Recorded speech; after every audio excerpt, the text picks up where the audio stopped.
한반도의 기적은 경제가 아니라 기억에서 시작됐다. 세상은 한강의 기적을 말하지만 진짜 기적은 보이지 않는 곳에서 일어났습니다. 수십 년간 독재와 전쟁, 외세의 개입 속에서도 이 나라는 이름 없는 시민들에 의해 지켜졌습니다. 그 모든 건 하나의 선언이었습니다. 우린 잊지 않는다. 그래서 무너지지 않는다. 저는 제러미 라일입니다. 영국 옥스퍼드에서 현대사, 특히 제2차 세계대전 분단 국가와 그 재통합 과정을 연구해온 학자예요. 어릴 적 뉴스 화면으로 봤던 베를린 장벽 붕괴 장면은 지금도 잊히지 않습니다. 거리로 쏟아져 나온 시민들, 장벽 위에 올라 춤추던 청년들, 망치질 소리, 환호. 저는 텔레비전 앞에서 아버지와 함께 그 장면을 지켜봤죠. 그날 이후 제 질문은 분명해졌습니다. 어떻게 하나의 나라는 둘로 나뉘고 다시 하나로 합쳐졌을까? 독일 통일사를 수년간 파고들며 통일의 명암과 역사적 대가를 분석했습니다. 하지만 어느 날 이상한 의문 하나가 제 가슴을 툭 건드렸습니다. 왜 한국이란 나라는 아직도 통일이 안 된 걸까? 처음엔 냉전의 유산이라고 쉽게 정리했어요. 38선, 미국과 소련의 대결 구도에서 그냥 선을 그은 거겠지. 하지만 그건 너무 얕은 결론이었습니다. 독일은 냉전이 끝나면서 통일됐고 베트남도 마찬가지였죠. 그런데 유독 한국만 아직 분단 상태로 남아있더라고요. 더 놀라운 건 한국 사람들 중 일부는 이 분단을 당연한 현실처럼 받아들이고 있었어요. 그래서 저는 결심했죠. 한국으로 가서 직접 그 분단의 현장을 확인하겠다고요. 서울에 도착한 날은 가을비가 내리고 있었어요. 회색 하늘 아래 도시의 고층 빌딩들이 무기력하게 서 있었죠. 그런데 길거리를 지나는 사람들의 표정은 활기찼어요. 버스 안에선 스마트폰으로 드라마를 보는 노인도 있었고 학교 앞에선 하교하는 초등학생들이 장난을 치더군요. 분단이라는 단어는 무겁고 고통스러운 이미지로만 존재했는데 이곳의 일상은 너무나 단단하고 안정적이었어요. 그날 밤 숙소에 돌아와 인터넷 검색을 시작했습니다. 해방 전국, 한국의 분단, 신탁 통치, 한국 초대 대통령. 끝없이 펼쳐지는 키워드 속에서 어렴풋이 하나의 공통점을 발견했어요. 누군가는 통합을 막으려 했고 누군가는 통합을 외면당했다. 어디서부터 잘못된 걸까? 전쟁 때문일까? 아니면 냉전 때문일까? 정말 외세 때문이기만 했을까? 그리고 저는 깜짝 놀랄 만한 사실을 접하게 됩니다. 미국은 한때 김규식을 대통령으로 세우려 했고 한국 내부에서는 좌우 합작을 통해 통일정부를 수립하려는 시도도 있었대요. 그런데 왜 이 사실은 널리 알려지지 않았을까? 한국은 분단된 나라가 아니라 통합을 시도했으나 실패한 나라였다는 걸요. 그리고 그 실패의 원인은 외세보다 더 깊은 내면에 있었던 겁니다. 며칠 후였습니다. 서울 광화문 근처 국립도서관에서 자료를 검색하던 중이었죠. 별 기대 없이 넘기던 카드 목록 속에서 저는 이상한 문서를 발견했어요. 1946년 버치 보고서. 기밀 해제본. 버치는 제가 옥스퍼드 박사과정 시절 이름만 수없이 봐온 인물입니다. 미군정 시절 한국에 파견됐던 정치 고문. 하지만 그의 보고서는 언제나 요약본이거나 인용문 수준이었거든요. 두근거리는 마음으로 청구서를 작성했어요. 문서는 노란 봉투에 담겨 있었습니다. 봉투에 찍힌 일자는 1946년 3월. 그리고 도장이 하나 더 찍혀 있었어요. 서울미군정청. 한 장, 또 한 장 넘기는데 손끝이 떨렸죠. 그 문서 안엔 충격적인 내용이 담겨 있었어요. 먼저 한국 정치 지도자들에 대한 상세한 분석. 이승만, 대중적 기반은 약하지만 미국의 관심을 받고 있으며 강한 반공주의자. 김규식, 미국과 소련 모두 대화 가능한 인물. 가장 합리적인 중도 세력으로 평가. 김구, 임시정부 출신으로 민족적 상징은 있으나 대화보다 감정적 판단 우세. 여운형, 사회주의적 성향이 있으나 좌우 간 소통 가능. 대중적 인기도 높음. 박헌영, 소련의 절대적 충성. 이념 성향이 강하며 대립구도를 촉진시킬 위험 있음. 게다가 미군정은 단독정부 수립을 처음부터 계획한 게 아니었습니다. 그들은 통합된 민주정부를 원했고 실제로 그 시나리오도 있었더라고요. 김규식, 여운형, 그리고 일부 보수 인사들을 연결해 좌우합작 정부를 만든 후 미소공동위원회를 통해 국제적 승인을 받는다. 정말 놀라운 계획이었죠. 하지만 그 이상이었습니다. 문서엔 이런 문장도 있었습니다. 한국 내부의 이념 갈등은 예상보다 심각하며 외부 조정만으로는 통합이 어려울 수 있음. 외세가 강요한 분단이 아니라 한국 내부의 균열이 진짜 원인이었다는 증거였던 겁니다. 이런 보고서를 왜 지금껏 아무도 말하지 않았을까? 물론 학계에선 일부 언급되었을지 몰라도 대중적 기억 속엔 완전히 사라져 있었습니다. 정치적 프레임에 가려진 진실, 그리고 기억 속에서 소거된 인물들. 김규식이라는 이름도, 여운형이라는 이름도 제 주변 한국 친구들은 대부분 들어본 적이 없었거든요. 그게 더 이상했습니다. 누구보다 나라를 통합하려 애쓴 이들이 기억되지 않고 오히려 갈등과 대립을 유산으로 남긴 인물들만이 건국의 아버지로 불리고 있다는 사실 말이죠. 그날 저는 연구자가 아니라 목격자가 되어 있었어요. 책상에 앉은 저 자신이 아니라 1946년 그 회의장 안에서 벌어지는 대화를 엿듣는 느낌이었어요. 좌우 합작은 가능하다. 그러나 너무 많은 이들이 극단에 서 있다. 우리는 김구, 이승만보다 김규식을 믿는다. 정치 공작을 통해 여론을 조정할 필요가 있다. 이런 문장이 실존하는 문서 속에 적혀 있었다니요. 왜 한국인들은 이걸 모를까? 왜 실패한 통합 시도는 실패했다는 이유만으로 잊혀져야 하지? 밤늦게 숙소로 돌아오는 길, 비가 추적추적 내리고 있었습니다. 문득 이런 생각이 들었습니다. 이 나라는 전쟁으로만 나뉜 게 아니었구나. 기억에서 분열됐고 진실에서 잘려나갔던 나라였어요. 버치 보고서를 계속 읽어나가던 중 한 줄 문장이 저를 멈춰 세웠습니다. 한국인은 통제할 수 없는 민족이다. 처음엔 놀라웠어요. 마치 인종적 편견처럼 느껴졌거든요. 하지만 보고서의 앞뒤 문장을 찬찬히 읽어내려가다 보니 그 말은 비난이 아니었어요. 정치적 혼란과 문화적 차이를 인정한 절박한 탄식에 가까웠습니다. 보고서는 이렇게 말하고 있었죠. 그들은 조직적이다. 논쟁을 즐기며 모든 사안에 의견이 있다. 절대 맹목적으로 따르지 않으며 군사 명령보다 합의를 요구한다. 저는 그 문장의 밑줄을 그었습니다. 이건 통제 불능이 아니라 정치 감각이 지나치게 높은 민족이라는 말 아닐까요? 한국인은 처음부터 다스려야 할 대상이 아니라 설득하고 논의하고 협상해야 할 파트너였던 거죠. 그런데도 당시 미군정은 완전히 반대 방향으로 접근했습니다. 군사적 통제를 기반으로 행정 시스템을 가동했고 현지에 대한 이해 없이 일본 총독부 관료들을 그대로 기용했죠. 한국인 입장에선 해방이 아닌 주인만 바뀐 식민지로 느껴졌을 겁니다. 하지 중장도 보고서에서 이렇게 말했습니다. 이들은 아일랜드인과 비슷하다. 술을 좋아하고 싸움을 즐기며 정치에 광적으로 몰두한다. 그 본능은 지금도 남아있었습니다. 서울 도심을 걷다가 우연히 노점상 아주머니와 대화를 나눴는데요. 그분이 이러시더군요. 정치는 원래 시끄러운 거예요. 그 말이 너무 신기했어요. 평범한 시민조차 정치란 말을 꺼리는 제 나라와는 너무 달랐거든요. 또 다른 날 지하철 안에서 고등학생들의 대화를 들었어요. 한 아이가 말했죠. 그 사람은 친일파 후손이잖아. 소름이 돋았습니다. 과거사에 대한 집단 기억이 이렇게 일상에 살아있는 나라가 있을까요? 생각해보면 한국은 수많은 외세의 침략과 지배를 견디면서도 단 한 번도 정체성을 포기한 적이 없었어요. 그런 한국인을 미군정은 이해하지 못했습니다. 그들은 행정적 효율과 질서만을 중시했고 논쟁과 시위를 혼란으로 간주했어요. 하지만 그게 바로 한국인의 민주적 자의식의 발현이었던 거죠. 문득 이런 상상이 들었습니다. 만약 영국이 1945년에 한국을 통치하려 했다면 어땠을까? 아마 3개월도 못 버티고 철수했을 겁니다. 그들은 논리로 따지고 기억으로 대들며 자신들의 정의를 결코 포기하지 않는 민족이었으니까요. 그날 이후 저는 한국 현대사에 접근하는 방식 자체를 바꾸게 됐습니다. 한국인들은 피해자도 냉전의 희생자도 아니었습니다. 자기 운명을 스스로 설계하려 했던 능동적 주체였어요. 1946년 버치 보고서는 미국이 한국인을 어떻게 오해했는지를 담은 공식 진단이었어요.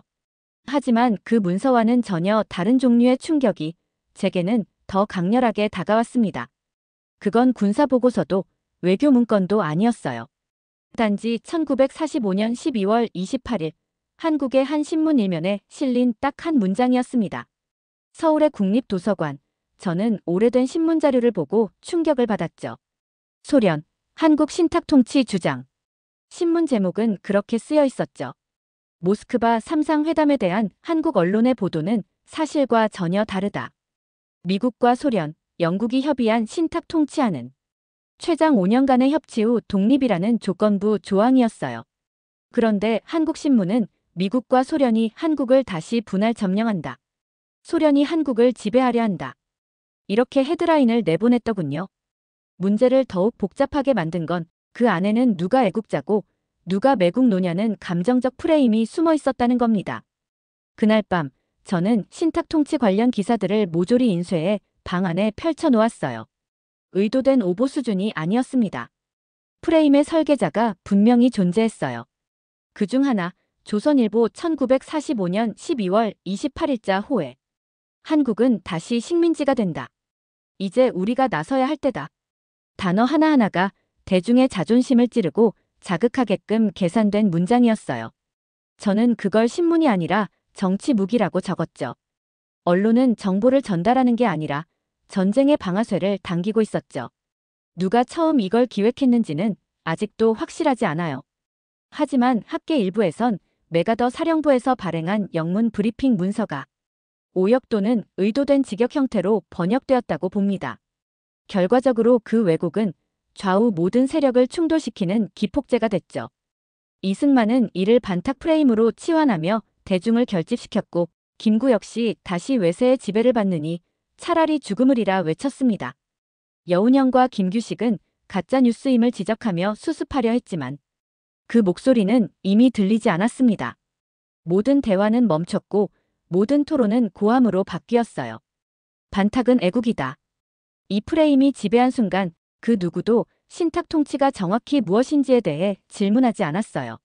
질문은 배신이 되었고 설명은 변명이 되었죠. 가짜뉴스 하나로 나라의 방향이 바뀔 수 있다는 걸 한국 현대사는 너무 극적으로 증명하고 있었어요. 하지만 더 안타까운 건 그 뉴스가 잘못됐다는 걸 나중에 모두가 알게 됐는데도 프레임은 끝까지 버려지지 않았다는 거였죠. 심지어 오늘날까지도 반탁 세력은 애국자라는 식의 낡은 구호가 여전히 정치 공간에 남아있다는 걸 보고 저는 놀랐습니다. 이후 좌우 진영은 완전히 양분됐습니다. 김규식은 모스크바 회담 결정을 수용하며 5년 뒤 진짜 독립을 위한 현실적 선택이라 말했지만 그 발언은 찬탁으로 왜곡되었고 그를 향한 낙인은 매국노였습니다. 프레임은 언제나 단순하고 단순함은 언제나 사람을 취하게 만들죠. 그 취한 민심은 이성보다 빠르고 오래갑니다. 그게 역사의 무서움이더군요. 한국의 분단사를 더 깊이 파고들수록 저를 멈춰 세운 건 두 명의 인물이었습니다. 신문의 대문짝만 한반탁 구호들 뒤에는 이상하게도 어떤 인물들이 빠져 있었죠. 그들은 분명히 당대의 중심에 있었던 사람들인데 어느 순간 교과서 바깥으로 밀려나 있었습니다. 여운형, 김규식. 두 이름을 처음 들었을 땐 그냥 지나쳤어요. 그들을 다시 떠올리게 된 건 서울역사박물관 구석에서 발견한 한 장의 사진이 계기였습니다. 흑백 속 여운형 선생은 양복 차림으로 군중 한가운데 서 있었고 그 뒤엔 조선은 조선인의 손으로라는 플래카드가 걸려 있었어요. 1945년 8월 일제 패망 직후 이 나라는 기적처럼 독립을 맞았지만 누구도 어떻게 다시 나라를 꾸려야 할지 몰랐다고 해요.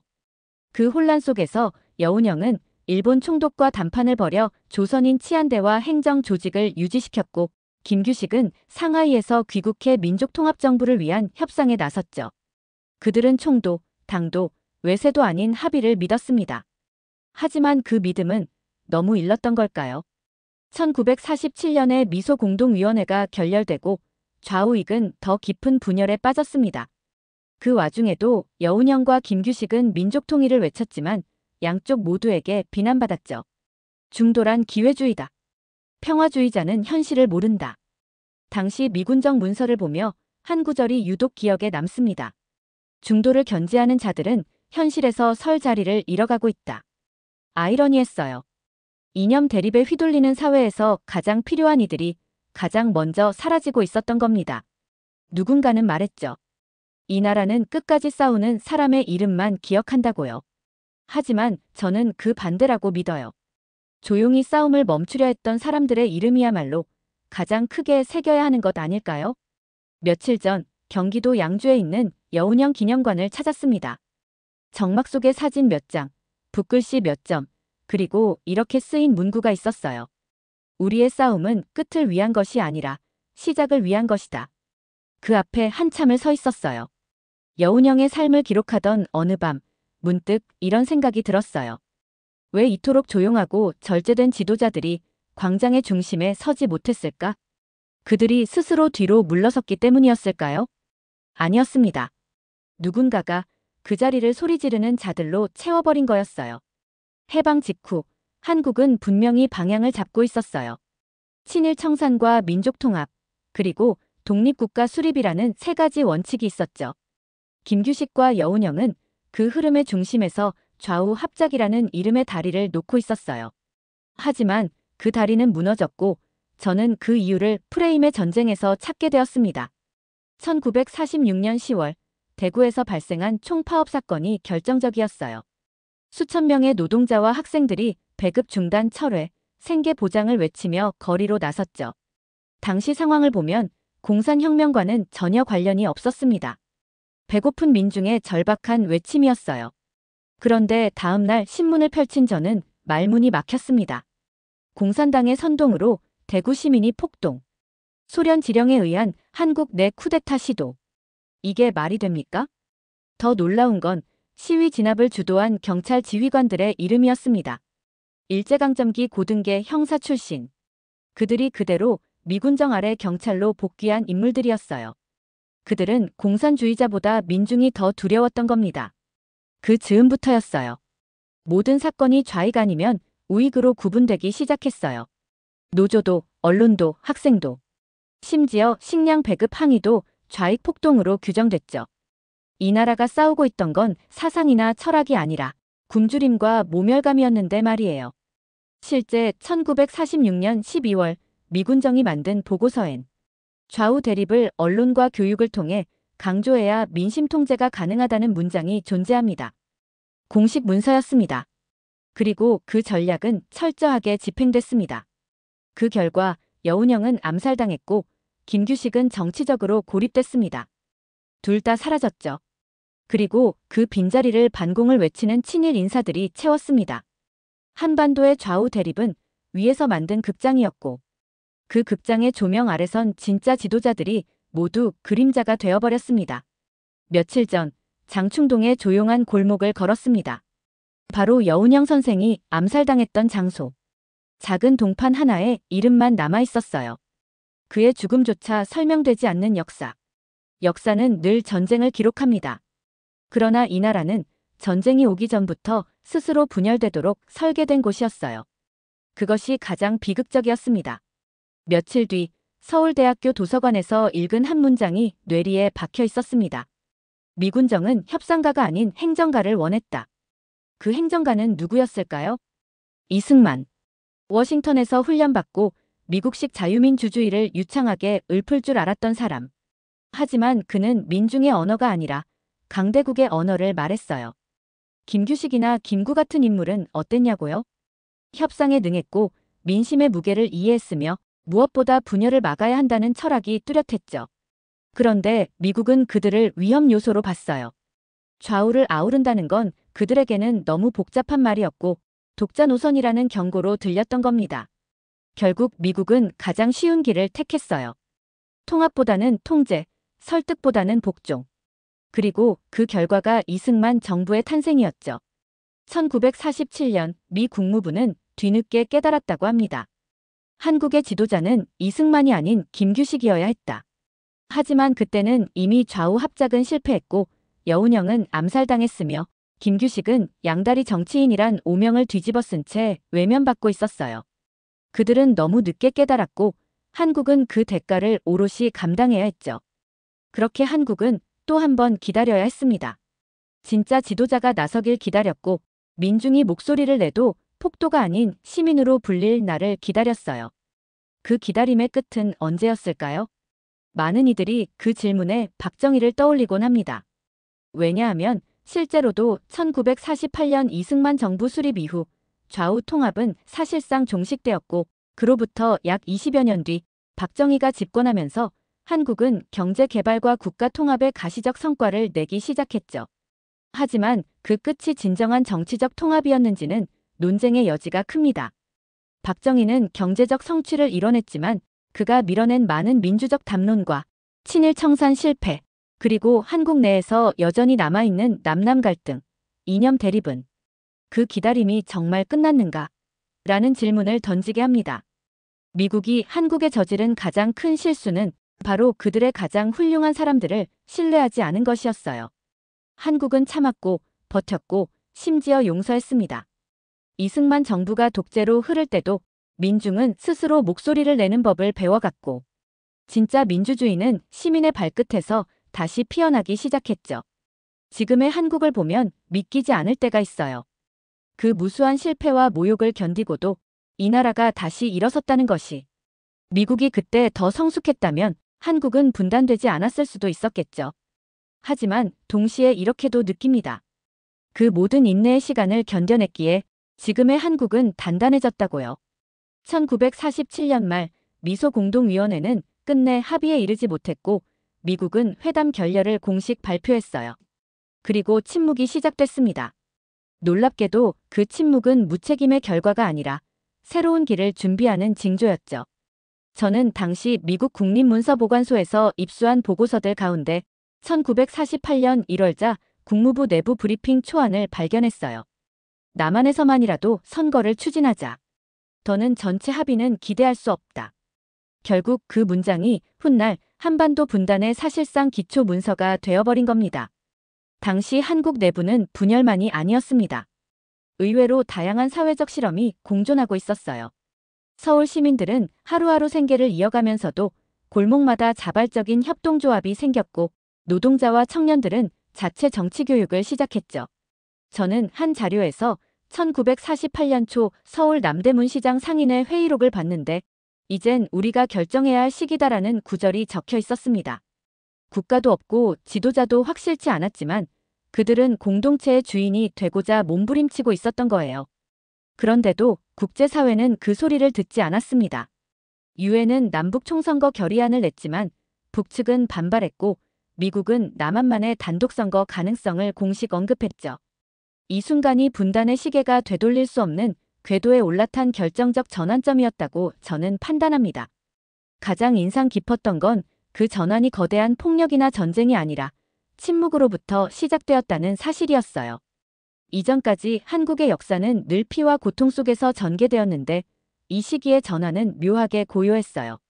제게는 이 시기가 마치 폭풍 전의 정막처럼 느껴졌습니다. 외교 문서에는 관리, 전략, 임시정부라는 단어들이 오갔지만 실제로는 수십만의 민중이 우리는 누구인가를 스스로 묻고 있었던 시기였어요. 이때 저는 처음으로 한국 분단의 책임을 단순히 외세에만 돌릴 수 없다는 생각을 했습니다. 물론 외세의 역할은 컸지만 그 속에서도 수많은 기회를 놓쳐버린 한국 내부의 상처도 분명히 존재했거든요. 그리고 그 상처를 덮는 대신 가공해버린 것. 그게 가장 큰 문제였다고 느꼈어요. 그렇다면 묻고 싶었습니다. 그 고요한 침묵은 외부가 강요한 것일까요? 아니면 내부가 피하고 싶었던 진실을 마주하지 않기 위한 자기 방어였을까요? 1948년 5월 10일 남한에서 첫 총선이 실시됐습니다.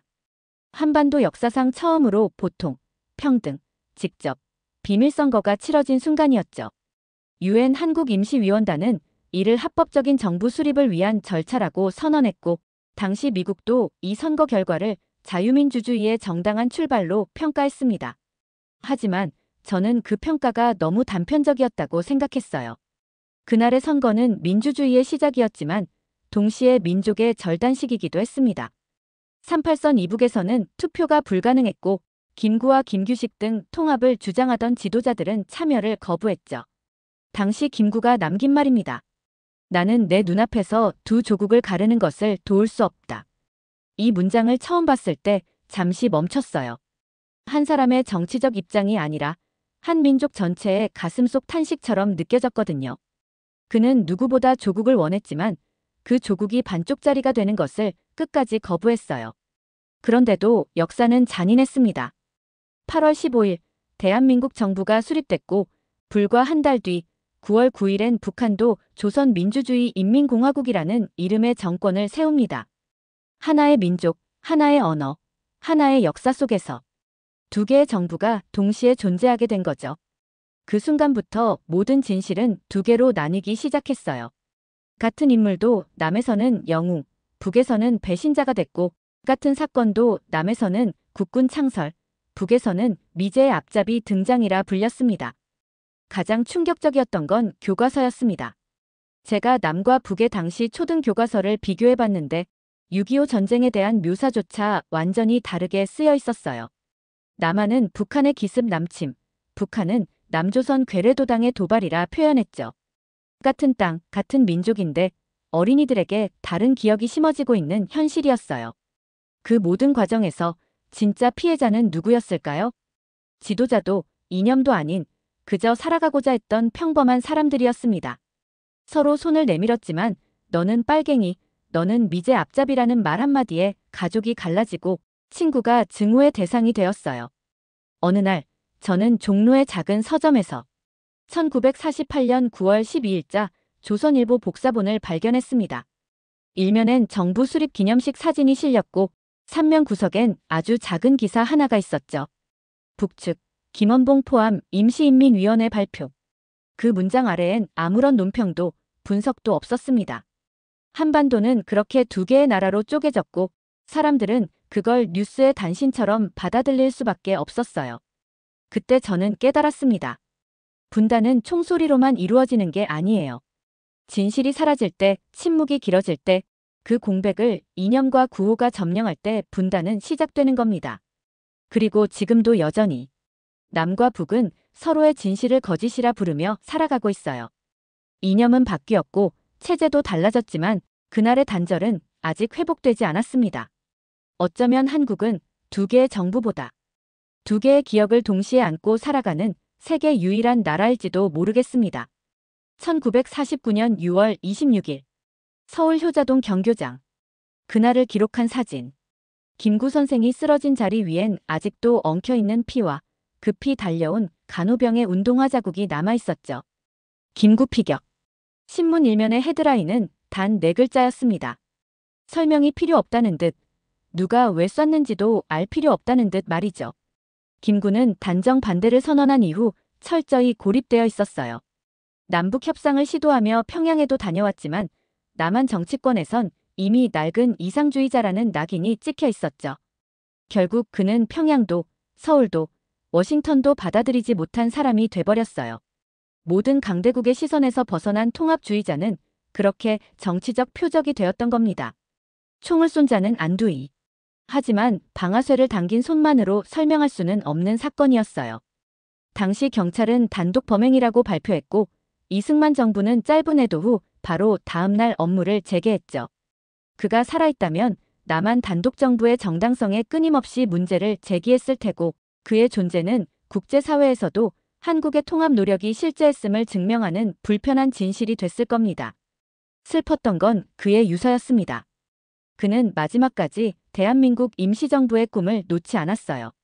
자신의 죽음이 한 사람의 패배가 아니라 한 나라의 방향이 바뀌는 신호탄이 되지 않기를 바란다고 썼죠. 하지만 현실은 달랐습니다. 김구의 죽음 이후 한국 정치는 완전히 이승만 중심으로 재편됐어요. 북한도 마찬가지였죠. 종로구 경교장을 찾았습니다. 그는 그곳에서 쓰러졌고 그곳에서 끝까지 저항했죠. 경교장 한쪽 벽에는 김구의 사진이 조용히 걸려 있었습니다. 이 민족의 분단은 단 한 번의 전쟁으로 결정되지 않았습니다. 그보다 훨씬 먼저 통합을 주장했던 사람들의 입이 막히고 그들을 기억하는 사람들이 줄어들며 시작된 거였어요. 누군가는 김구는 시대를 잘못 만난 인물이라고 말했지만 제가 보기엔 오히려 그 시대가 김구를 감당하지 못했던 것 같았습니다. 그리고 저는 미국 국무부 내부 문서를 들여다보기 시작했어요. 1949년 6월과 7월. 놀랍게도 김구 피격 사건 이후 미군정 인사들이 남긴 메모에는 전면적 분단 선언이 아닌 조기 봉합 실패에 따른 대응책 마련이라는 문장이 적혀 있었습니다. 무슨 뜻인지 아시겠죠? 분단은 처음부터 정해진 운명이 아니었다는 거예요.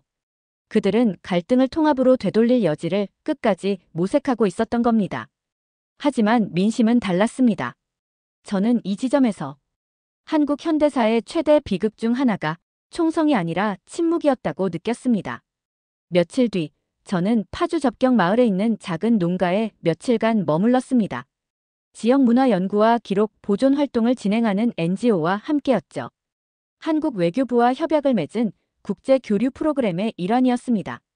그곳 주민들은 매일 아침 확성기 방송을 들으며 일어나고 밤에는 북한을 바라보며 잠자리에 들더군요. 누구보다 전쟁에 가까운 삶을 살면서도 그 누구보다 전쟁을 원하지 않는 사람들이었어요. 왜 이곳에 계속 사세요? 제가 묻자 한 할머니가 대답했습니다. 우린 그냥 여기 있었던 거야. 서울로 돌아와 보고서를 쓰는 동안 머릿속엔 하나의 문장이 맴돌았어요. 한국은 아직 전쟁이 끝나지 않은 나라다. 하지만 그것보다 더 중요한 문장은 그 문장 다음에 이어질 내용이었습니다. 그럼에도 불구하고 그들은 일상으로 싸우고 있다. 그 일상은 너무도 치열했습니다. 분단을 잇기 위해 웃고 두려움을 견디기 위해 일하며 언젠가 올통일을 준비하기 위해 다시 아이를 키우는 사람들. 그게 한국의 생존 방식이었어요. 승리가 아니라 생존. 복수가 아니라 기억. 분노가 아니라 질문. 그리고 그 질문은 저에게도 남았습니다. 분단은 어떻게 끝나야 하는가? 답은 아직 모르겠습니다. 하지만 하나는 분명합니다. 이 나라는 아직 끝나지 않았다는 것. 그건 두려움이 아니라 희망의 다른 표현이었습니다. 귀국 후 저는 매일 밤 책상 앞에 앉아 수십 장의 메모를 정리했어요. 보고서 집필에는 예상보다 훨씬 오랜 시간이 걸렸습니다. 누가 옳았는가를 정리하는 일이 아니었고 어디서부터 틀어졌는가를 조용히 복귀하는 작업이었으니까요.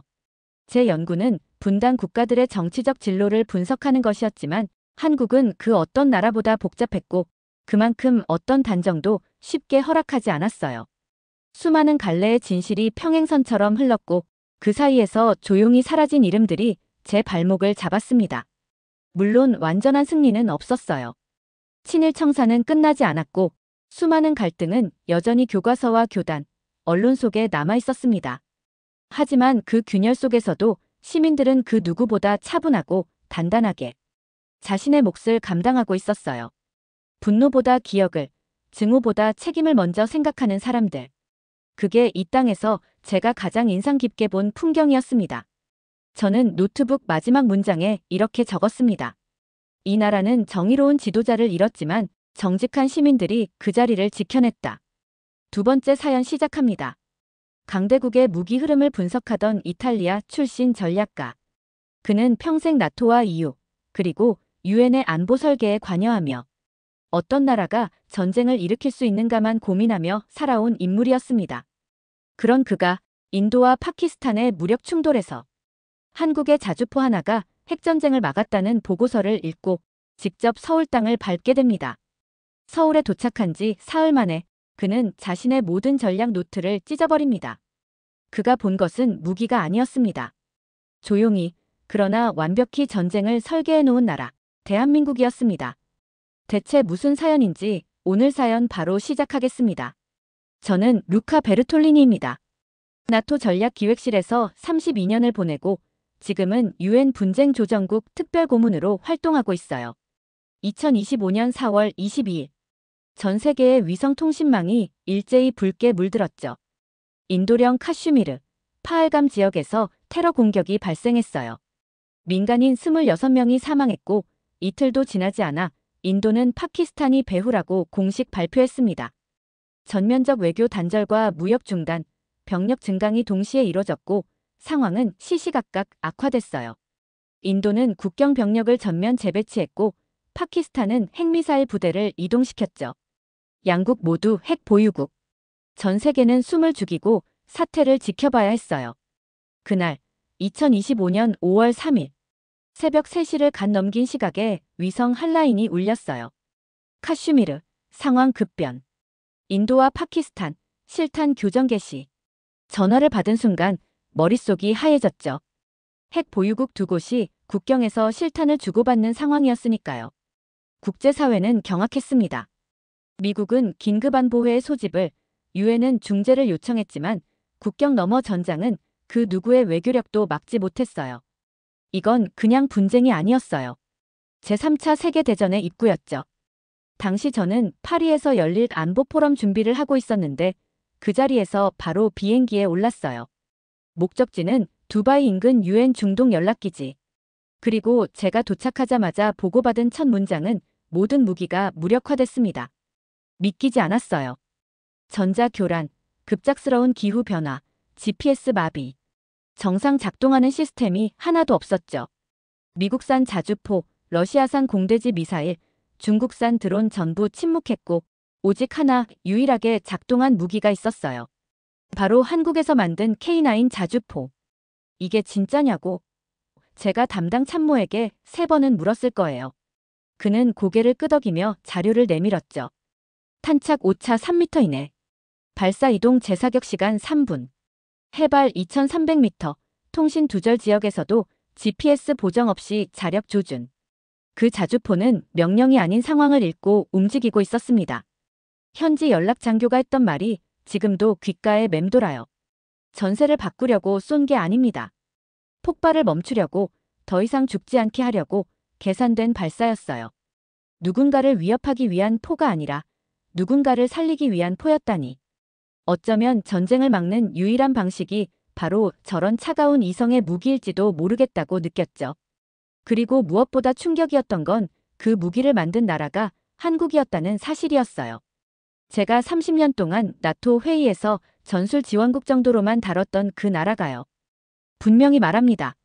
그날 세계는 한국에 빚을 졌어요. 전쟁이 멈췄고 1억 명의 생명이 위험했던 국경에서 아무도 예상치 못한 나라의 무기가 묵묵히, 완벽히, 그리고 정확히 발사됐기 때문입니다. 그날 이후 저는 한국을 조사하기 시작했죠.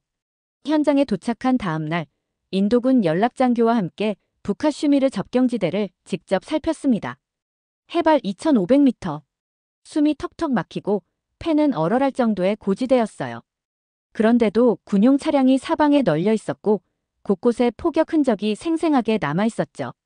그중 유독 눈에 띈 건 기괴할 정도로 정교한 포탄 낙하 지점이었어요. 탄착 반경이 너무 일정했거든요. 마치 수학자가 계산한 듯한 타격 패턴이었죠. 제가 입을 열기도 전에 인도 장교가 먼저 중얼거리듯 말했어요. 어디 맞았는지 아십니까? 전선 후방 보급로, 통신 차량, 미사일 배치 전지점입니다. 병사 쪽은 일부러 피해간 흔적이 확실해요. 할 말을 잃었어요. 전쟁에서 타격 목표가 적 사령부라면 대개 병력 밀집 지역까지 포함되는 게 정상적인 교리거든요. 그런데 이건 달랐어요. 목표물만 골라서 정확히 사람은 피해서 쐈어요. 이건 우연도, AI 자동 타격도 아니었습니다. 전장의 상황을 읽고 판단하고 멈춘 의도된 자제였죠. 그리고 K9 자주포만이 유일하게 그 임무를 끝까지 수행했어요. 현지 군인은 이렇게 말했어요. 중국산은 버퍼링 걸렸고 러시아산은 GPS 신호를 못 잡았어요. 미국산 자주포는 배터리 소모가 심해서 중간에 꺼졌죠. 한국 K9만 끝까지 작동했어요. 그리고 더 놀라운 건 한국이 이 무기를 수출할 때 조건을 붙였다는 점이었어요. 민간인 거주지 사용 금지 조항이 계약서에 명시돼 있었죠. 무기를 팔면서도 이건 싸우되 절대 넘지 말아야 할 선이 있다고 가르친 나라. 그게 한국이었습니다. 전쟁의 한복판에서 제가 본 건 쇳덩이가 아니었고 강철이었고 침묵이었어요. 그들은 소리 없이 계산했고 그 계산은 목숨을 살렸습니다. 그날 밤 작전 보고서를 쓰려던 손이 멈췄어요. 지금까지 제가 전략이라 부르던 건 아마도 너무 쉽게 죽음을 전제로 했던 계산이 아니었을까 싶었죠. 하지만 그 K9은 전쟁을 이기는 계산이 아니라 전쟁을 멈추는 계산을 하고 있었어요. 그리고 처음으로 이렇게 생각했습니다. 이 나라의 무기는 기술보다 정신이 먼저 작동하는 구조구나. 침묵의 거인을 만나다. 서울행 비행기를 탔을 때 여전히 반신반의하고 있었어요. 단 한 대의 포가 전세를 막았다고? 그게 진짜 한국의 실력일까? 한두 번의 기적은 운일 수도 있으니까요. 하지만 저를 맞이한 건 기적이 아니라 논리였어요. 그리고 그 논리는 서방의 자만 속에서 조용히 자라난 괴물 같은 나라를 보여주었죠. 먼저 워싱턴. 나토 전략회의에서 한국은 늘 미국 종속국가로 분류됐어요. 주한미군 철수 시 방어 불가능. 위기 시 미국의 즉시 개입 필요. 보고서마다 그런 문장들이 반복됐죠. 심지어 몇몇 참모들은 대놓고 이렇게 말하기도 했어요. 한국이 미국 없으면 버틸 수 있겠어? 그 질문을 들을 때마다 고개를 끄덕였어요. 그땐 저도 그렇게 생각했으니까요. 하지만 지금은 확신합니다. 우리는 한국을 몰랐던 게 아니라 애초에 알 생각조차 안 했던 거예요. 제가 들여다본 한국은 철저하게 준비된 나라였습니다.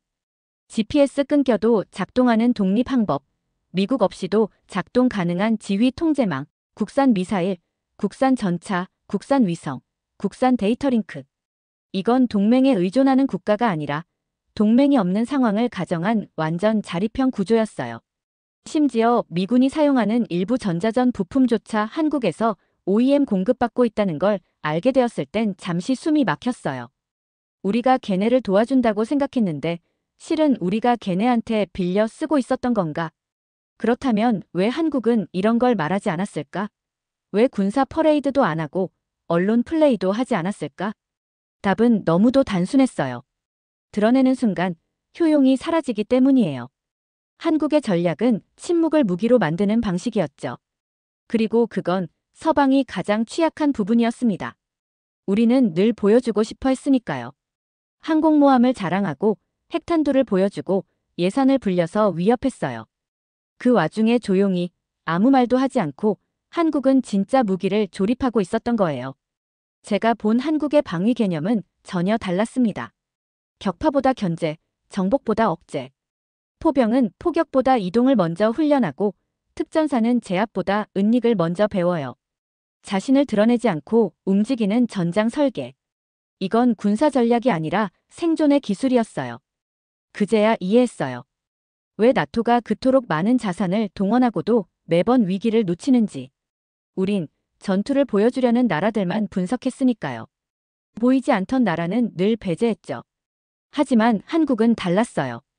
그들은 보이지 않음 자체가 전략이었어요. 그제야 알겠더군요. 한국은 작은 나라가 아니라 작아 보이기를 택한 나라였다. 서울에 도착하자마자 방위산업시설부터 둘러보려 했어요. 하지만 정작 안내받은 장소는 공장도 아니고 군 기지도 아니었어요. 삼성전자 수원 캠퍼스. 정문에서 안내받고 들어가는데 순간 이상한 기분이 들었어요. 이건 연구소가 아니라 하나의 국가 같군요.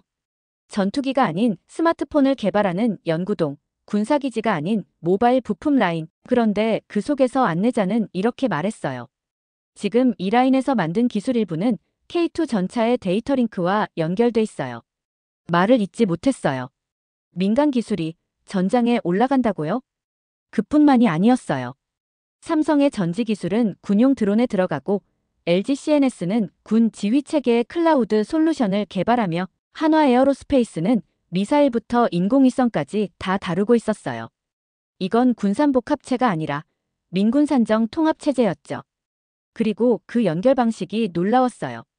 미국처럼 군이 기술을 민간에 하다라는 구조가 아니라 민간이 먼저 개발하고 군이 그걸 조용히 가져다 써요. 그럼 이 기술들이 모두 국산입니까? 제가 묻자 담당자가 웃으며 대답했어요. 네. 핵심 부품은 대부분 국내에서 만들어집니다. 수입하면 언제 끊길지 모르니까요. 우린 이미 다 겪어봤거든요. 이 한 문장에 전부 들어있었어요. 한국은 믿지 못할 외부를 상정하고 모든 시스템을 혼자서 만들기 시작한 나라였던 겁니다. 2000년대 초반 미사일 부품을 미국이 갑자기 끊었을 때 그들은 도면 없이 역설계했고 2019년 일본이 반도체 소재를 끊자 1년 만에 국산화에 성공했어요. 심지어 중국에서 특정 광물 수출을 중단했을 때도 한국은 조용히 다른 나라와 공급망을 우회 연결했어요. 그건 계획한 거였나요? 조심스럽게 묻자 그는 이렇게 대답했어요. 저희는 늘 누군가 등을 돌릴 수 있다는 걸 전제로 합니다. 무기 이전에 철학부터가 생존이었어요. 이건 국가 전체가 유기체처럼 기능하는 생존 시스템이었어요. 서울 도심에 있는 일반 회사들이 각자 독립된 기능을 수행하면서도 필요할 땐 전시체제로 전환될 수 있게 설계돼 있었던 거예요. 마치 사람이 평소엔 숨을 쉬고 걷다가도 위기 순간엔 무의식적으로 달리기 모드로 전환되는 것처럼요.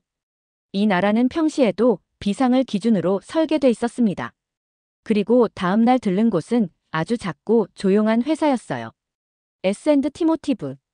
이 회사는 전기차 모터를 만드는 중소기업처럼 보였지만 실제로는 K2 전차의 자동장전 시스템과 국내 특수부대의 소총을 제조하는 핵심 업체였어요. 그 작은 사무실에서 진심으로 깨달았어요. 한국의 무기는 총과 포가 아니라 보이지 않는 손이더군요.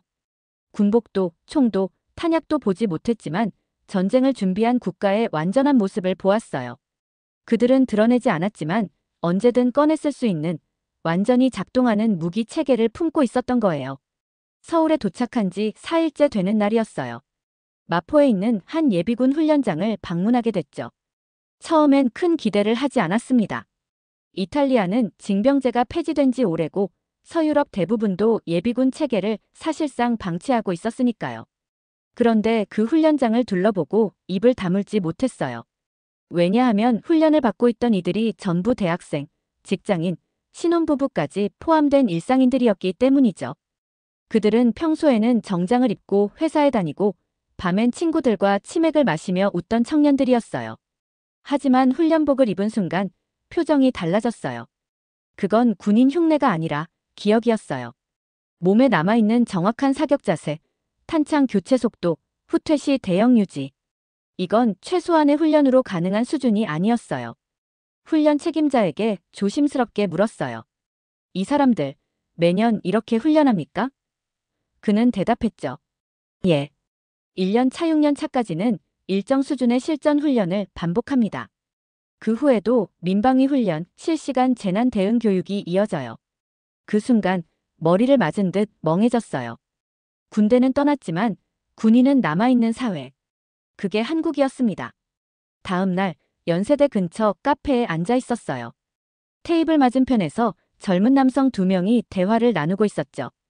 게임 얘기, 취업 얘기, 연애 얘기로 웃음을 터뜨리던 그들이 갑자기 진지해졌어요. 예비군 오사단은 확실히 대응 빠르더라. 나도 거기 나왔어. 아마 전시되면 곧장 동원될걸. 카페에서 커피를 마시며 전시 동원 시나리오를 얘기하는 청년들. 이건 유럽에선 상상조차 어려운 광경이었어요. 그리고 또 하나. 서울 지하철을 타고 이동할 때 차량 안에 붙은 안내문이 보였어요. 대피소 위치 앱 다운로드 안내. QR코드를 찍으면 내 위치 기준 가장 가까운 지하 대피소가 나오는 구조였죠. 심지어 6호선 모역에는 대피소가 아닌 군 지휘 통제 벙커가 민간용으로 위장돼 있다는 정보까지 나중에 확인했어요. 그날 저녁 강남역 근처에서 야간 예비군 훈련을 마친 청년 한 명과 인터뷰를 가졌어요. 그는 이렇게 말했어요. 전쟁이 무섭지 않은 게 아닙니다. 단지 대비해야 살아남을 수 있다는 걸 어릴 때부터 배운 거죠. 그 순간 전율이 올라왔어요. 총을 쏠 줄 안다는 건 단순한 기술이 아니었어요. 살아남기 위해 훈련된 국가적 DNA였습니다. 이탈리아는 군을 예산 항목으로 보고 프랑스는 핵무기를 억제력이라 부릅니다. 하지만 한국은 사람을 무기로 만드는 나라였어요. 그리고 그들은 군복을 입은 민간인이 아니라 민간인을 기억하는 군인이었죠. 처음엔 한국이 무기를 잘 만드는 나라라고 생각했어요. 하지만 이젠 알겠어요. 이 나라는 국민 전체가 마지막 방어선이었어요. 그리고 그 방어선은 전혀 무너지지 않을 겁니다. 결국 질문할 수밖에 없었어요. 이 무기들을 누가 가르쳤습니까? 처음엔 미국일 거라 생각했어요. 한때 미군이 전술 매뉴얼을 제공했고 무기 개발에도 많은 기술을 이전했으니까요. 하지만 확인할수록 혼란스러웠어요. 한국의 무기 체계는 어느 나라의 방식과도 닮지 않았거든요. 미국처럼 강압적이지 않고 러시아처럼 대량집 중형도 아니며 중국처럼 보여주기식도 아니었어요. 전혀 다른 무기 철학이었어요. 대표적인 예가 바로 현무 시리즈입니다. 지상에서 발사돼 수백 킬로미터를 날아가 오차 12m 이내에 명중하는 정밀 미사일. 그런데 이 무기가 핵탄두 없이도 핵시설을 무력화할 수 있다고요? 처음엔 농담인 줄 알았어요. 그런데 데이터는 거짓말하지 않더군요. 누가 설계했습니까? 기술은 어디서 얻었습니까? 질문을 반복하자 한국국방과학연구소의 연구원이 이렇게 말했어요. 가르쳐준 사람은 없어요. 우리는 우리가 살아남기 위해 스스로 만든 겁니다. 그 한 문장이 머리를 때렸어요. 그들은 배운 게 아니라 만든 거였어요. KF-21 보람의 전투기도 마찬가지였어요. 처음엔 미 공군 F-35의 아류작이라 여겼는데 실제로 들여다보니 내부 구조부터 작동 방식까지 완전히 달랐죠. 더 놀라운 건 미국이 수출을 막은 기술 부품을 전부 자체 개발했다는 사실이었어요. AESA 레이더, 전자전 장비, 센서 퓨전 알고리즘까지. 어느 나라든 손 벌렸을 부분을 한국은 우리는 그냥 직접 만들었어요. 라고 말하더군요. 이쯤 되면 운도 아니고 노력도 아닙니다. 집단적 생존 본능이었어요. 한국은 외교적으로도 동맹이 있지만 군사적으로는 언제든 단절을 전제로 준비하는 나라였습니다. 의존하지 않기 위해 기술을 스스로 파고든 집요함. 그 집요함은 산업 전반으로 이어졌어요. AI 기반 전장 시스템 킹스파이더, 자율 드론 체계 벌떼 네트워크, 그리고 전투기와 전차, 미사일까지 통합 제어하는 C4I 시스템. 이건 미군조차 실시간 연결에 애를 먹는 부분인데 한국은 민간 네트워크와 연동시켜 이미 시험 중이었어요. 무기 하나에 집착하지 않고 전체를 묶어 작동시키는 네트워크 전쟁 개념. 제가 나토에서 20년간 시도만 해오던 걸 이 조용한 나라가 벌써 구현하고 있었던 거예요. 그리고 결정적으로 이 시스템의 근간은 전쟁을 이기기 위해서가 아니라 전쟁을 막기 위한 계산으로 구성돼 있었어요. 가장 중요한 지휘소, 적 통신망, 이동 경로를 동시에 마비시키는 전략적 마비작전. 핵을 쓰지 않아도 상대국 지휘부만 정밀 타격해 완전한 무력화를 가능케 하는 시나리오였죠. 이건 방어가 아니라 억제입니다. 우리는 전쟁을 겁내지 않되 최대한 늦추기 위해 이 시스템을 설계했어요. 한 장교의 말이 아직도 귓가에 맴돌아요. 그렇다면 한국은 지금 어디까지 와 있는 걸까요? 전쟁을 막는 설계를 넘어 이젠 설계 자체를 수출하고 있는 건 아닐까요? 그리고 문득 깨달았어요. 도대체 누가 이 나라를 가르쳤는가? 그건 외부가 아니라 전쟁의 기억과 분단의 현실이었어요. 그들은 스스로를 가르쳤고 결국 세계를 뒤엎을 전략을 만든 거였습니다. 전투기, 전차, 미사일, 드론. 지금까지 내가 분석한 한국은 무기 체계만으로도 충분히 놀라웠어요. 그런데 정작 내 가슴을 덜컥 내려앉게 만든 건 그 무기를 움직이는 국민들이었죠. 서울 강북구. 민방위 훈련이 있다는 얘기를 듣고 직접 찾아갔어요. 서류에 도장 찍고 끝나는 의식일 줄 알았죠. 그런데 도착한 그 건물 앞에서부터 공기가 달랐습니다. 교사, 회사원, 배달기사, 편의점 아르바이트생까지 훈련복도 없이 그냥 평상복 차림이었지만 훈련이 시작되자 놀라운 일이 벌어졌어요. 대피 경로 숙지, CPR 훈련, 화재 진압, 유사시 통신체계 전환. 그리고 마지막엔 실제 상황 가정 모의 훈련까지 이어졌거든요. 가장 놀란 건 훈련자의 표정이었어요. 지루해하거나 억지로 하는 사람 하나 없이 모두가 진지했어요. 마치 자기 역할이 전쟁의 승패를 좌우하는 줄 아는 사람들 같았죠. 훈련을 마친 뒤 저는 한 시민에게 물었어요. 이렇게까지 열심히 하시는 이유가 있습니까? 그가 대답했죠. 우리 가족이 여기 사는데 내가 아니면 누가 지키겠어요? 그 말이 뼛속까지 박혔어요. 그는 군인이 아니었어요. 하지만 자기가 지켜야 할 전선이 어딘지 정확히 알고 있었죠. 다음 날 서울시청에서 또 다른 광경을 목격했어요.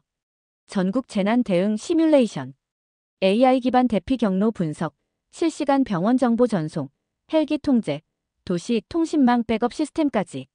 하지만 그 중심에는 기술이 아닌 시민 참여 앱이 있더라고요. 이름은 안전신문고. 전 국민이 불법 건축물, 도로 위험, 화재 위험 등을 발견하면 스마트폰으로 신고할 수 있도록 설계된 시스템이었죠. 이 앱에 하루 평균 1만 건이 넘는 신고가 들어오고 공무원은 24시간 이내에 응답하죠. 믿을 수 없어서 물었어요. 시민이 행정망의 일부로 편입되어 있다고요? 담당자가 대답했어요. 한국은 시민이 시스템입니다. 그 순간 깨달았어요. 이 나라는 물리적 국경선보다 사회적 반응 속도가 빠른 나라라는 걸. 그리고 그 구조는 단지 평시의 안전을 위한 게 아니었어요. 유사시엔 전 국민이 군사적 대응망에 자동 편입될 수 있도록 짜여 있었죠. 공공 와이파이를 통해 실시간 대피 경로가 전송되고 각자 위치 기반으로 비상식량 보관소와 방독면 위치를 안내받아요. 모든 대중교통은 전시 전환 모드로 통제 가능하고 지하철역은 곧장 국민 대피소로 전환되죠. 그들은 군인이 아니라 전시엔 군보다 더 빠르게 반응하는 시민 군사 네트워크였어요. 제 비행 일정은 원래 5일이었습니다. 하지만 저는 열흘째 서울에 머무르고 있었죠. 처음엔 단순한 조사였어요. 인도 파키스탄의 K9 배치, 그 실전 효과, 수출 실적 분석. 하지만 지금은 달랐어요. 저는 더 이상 데이터를 보는 분석가가 아니라 한 나라의 의도된 침묵을 목격한 증인이었습니다. 그리고 그 침묵은 말할 필요조차 없는 힘에서 비롯된 것이었죠. 귀국 전날 마지막으로 들른 곳은 서울 종로구 세종로 국방홍보원. 그곳엔 세계 여러 나라에서 온 군사 전문가들이 모여 국제전략 포럼을 열고 있었어요. 저는 공식 발표자는 아니었지만 좌석 끝에 조용히 앉아 있었습니다. 그때였어요. 영국 전략평가국의 마크 터너 박사가 마이크를 잡고 말했죠.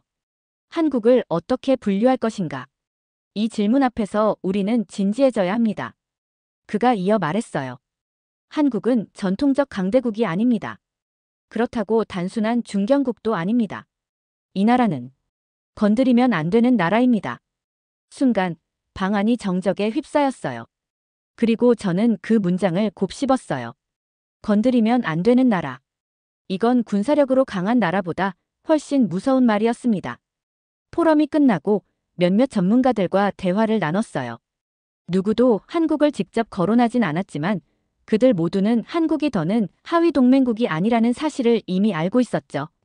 그들 중 한 명이 이렇게 말했어요. 어차피 전쟁이 나면 한국은 우리보다 먼저 움직일 겁니다. 제가 물었어요. 왜 그렇게 확신하죠? 그가 웃으며 대답했어요.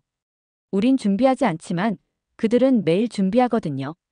이 나라는 선제 타격을 외치지 않습니다. 군사 퍼레이드도 하지 않아요.